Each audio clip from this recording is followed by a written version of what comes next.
بسم اللہ الرحمن الرحیم۔ السلام علیکم۔ آج کی اس ویڈیو میں شیخ التفسیر والحدیث حضرت مولانا مفتی ظفر علی خان صاحب رحمۃ اللہ علیہ کچھ اعمال بتا رہے ہیں جو آپ صلی اللہ علیہ وآلہ وسلم نے دیہاتوں سے آئے ہوئے کچھ لوگوں کو دن اور رات میں کرنے کے لیے بتائے تھے۔ آپ حضرات بھی ملاحظہ فرمائیں۔ نبی اور رسول کی بعثت پر شکر بجانا، اور یہ وہ شکر نہیں ہے کہ آپ زبان سے کہے کہ تھینک یو ویری مچ، یا آپ کہے کہ اشکر لک شکرن یا شکرن اقول لک من الشاکرین یا مولانا، بلکہ یہ تو پوری زندگی جناب رسول اللہ صلی اللہ علیہ وسلم کہ مبارک اسوہ حسنہ کے مطابق بنانی۔ حدیث شریف میں ہے کہ پیغمبر کی خدمت میں 3 مہمان آئے دور و دراز سے، اتفاق سے حضرت صلی اللہ علیہ وسلم کا شان نبوت پہ موجود نہیں تھے۔ انہوں نے حضرت صلی اللہ علیہ وسلم کے اہل خانہ سے آپ کے اعمال، افعال اور قواعد پوچھے۔ فجر سے لے کے رات گئے تک تو آسانی سے بتائے جا سکتے ہیں، تو وہ بہت زیادہ خوش ہوئے اور انہوں نے کہا کہ بہت آسان ہے، جیسے وقت صباح میں جب فجر داخل ہو جائے تو 2 سنت پڑھے، پھر 2 فرض پڑھے، جب سورج نکل آئے اور فرصت ہو، طبیعت میں بشاشت ہو تو 2 رکعت اشراق کی پڑھے، اور اگر ذرا دیر کی تو پھر 4 پڑھنا بہتر ہے، پھر ظہر، عصر، مغرب، عشاء۔ تو ان 3 آدمیوں نے پیغمبر صلی اللہ علیہ وسلم کے بارے میں اعمال کا ایک مشکل کوئی حمالیہ سوچا تھا کہ جس کو رسول و نبی کہتے ہیں ان کے اعمال بہت مشکل، بڑے لمبے دڑنگے ہوں گے، اور کون ان جیسے ہو سکتا ہے۔ پیغمبر کے مقام اور مرتبت کے اعتبار سے تو یہ ایسا سوچ نہ سکتے ہیں، لیکن دوسری طرف یہ نہیں دیکھا کہ پیغمبر نمونے عمل ہوتے ہیں۔ مثلا حدیث میں آتا ہے کہ پیغمبر کو لوکی کدو پسند تھی، تو لوکی کدو اتنی سستی، شاید اس سے زیادہ سستی سبزی نہیں ہوتی۔ ہر امتی پیغمبر کے موافق اور پیغمبر کے اتباع میں کھانا کر سکتا ہے، لیکن اگر یہ آتا تھا کہ پیغمبر بروز شوق سے کھاتے تھے اور عمدہ قسم کے انڈے بھری ہوئی اور مسلم کھاتے تھے، تو پھر تو مالدار عمل کرتے اور غریب اور مساکین نہیں کر سکتے تھے۔ جبکہ حدیث میں ہے کہ آپ کے بارے میں ہرقل نے پوچھا تھا کہ مالدار لوگ ساتھ ہو رہے یا غربا؟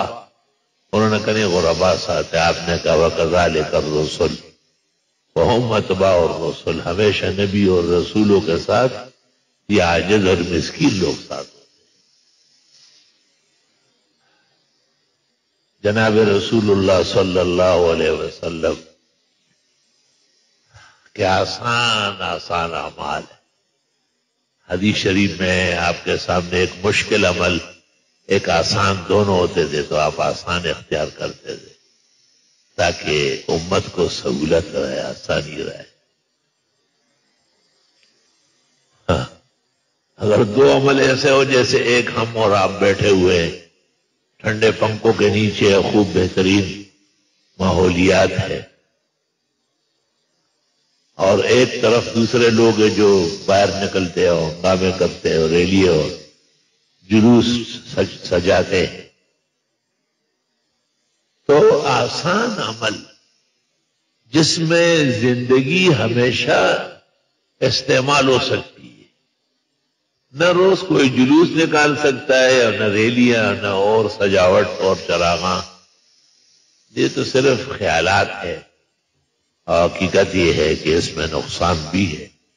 اور علماء دین نے اس کو سنت کے منافی اعمال قرار دے دیا ہے۔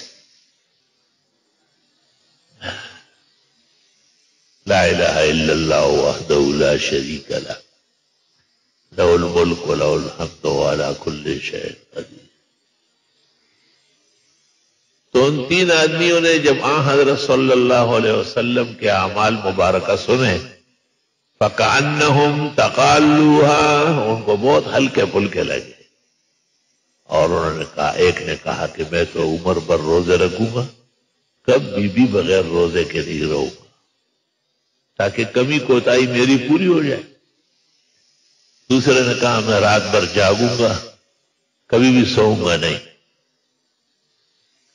اور تیسرے نے کہا میں بغیر شادی کے رہوں گا، کبھی بھی شادی نہیں کروں گا، تاکہ نفس کو حز اور لذت نہ ملے، اور اس طرح اپنی کمی کوتاہی پوری کریں گے۔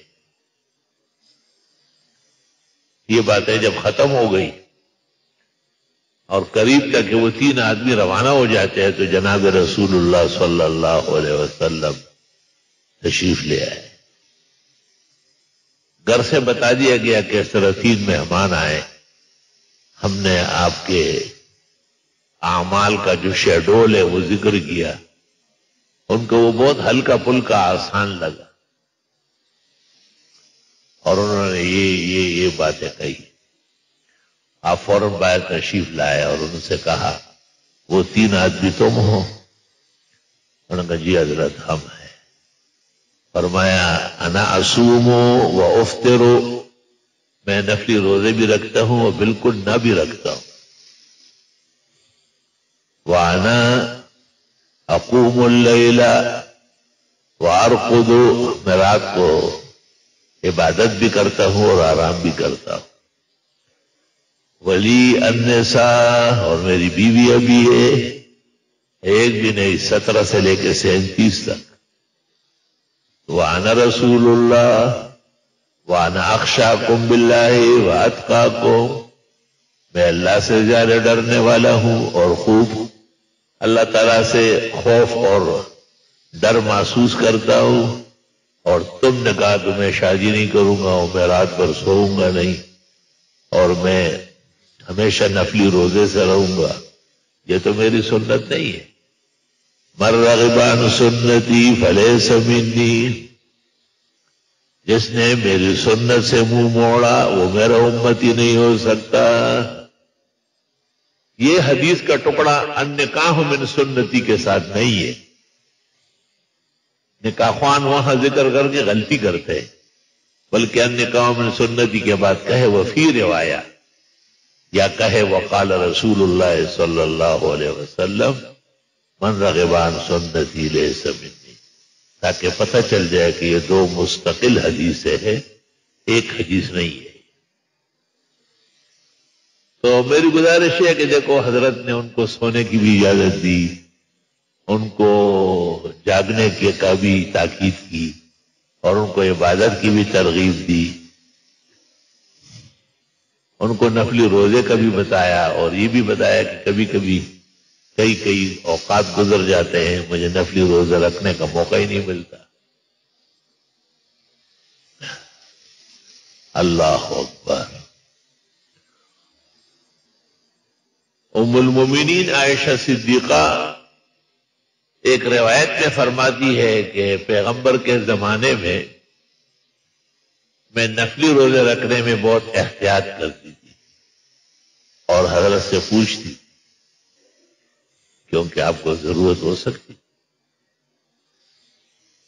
لیکن جب حضرت صلی اللہ علیہ وسلم کا وصال ہوا تو اب تو وہ احتمال ہی نہیں رہا، لہذا میں کئی دن اور ہفتے اور مہینے نفلی روزے سے رہتی ہوں۔ اس میں بھی بڑے اسباق ہے اہل عقل کے لیے، باشعور لوگوں کے لیے، کہ بیویاں بہت کچھ خاوند کی اجازت سے کریں، اور خاوند کا جو ازدواجی تقاضا ہے وہ مقدم ہے خاتون کے نوافل پر،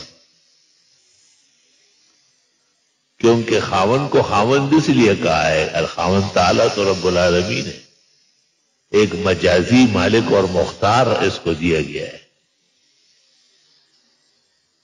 الرجال قوامون علی النساء بما فضل اللہ بعضهم علی بعض وبما انفقوا من اموالهم.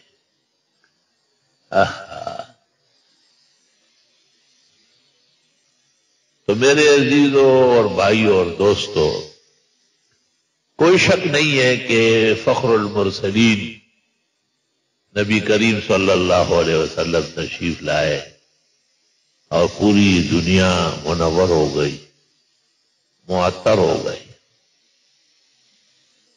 آپ کے انوار نبوت سے اور آپ کی ہدایت کے اجالوں سے. اب اس انوار نبوت اور ہدایت کے کرنوں کو، شعاعوں کو برقرار رکھنے کے لیے امت کو عقید توحید اور اتباع سنت کو اپنانا پڑے گا.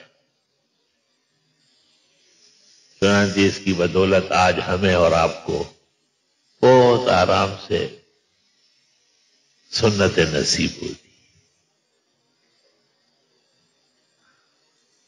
عوام میں بھی بڑی جرت پیدا ہو گئی.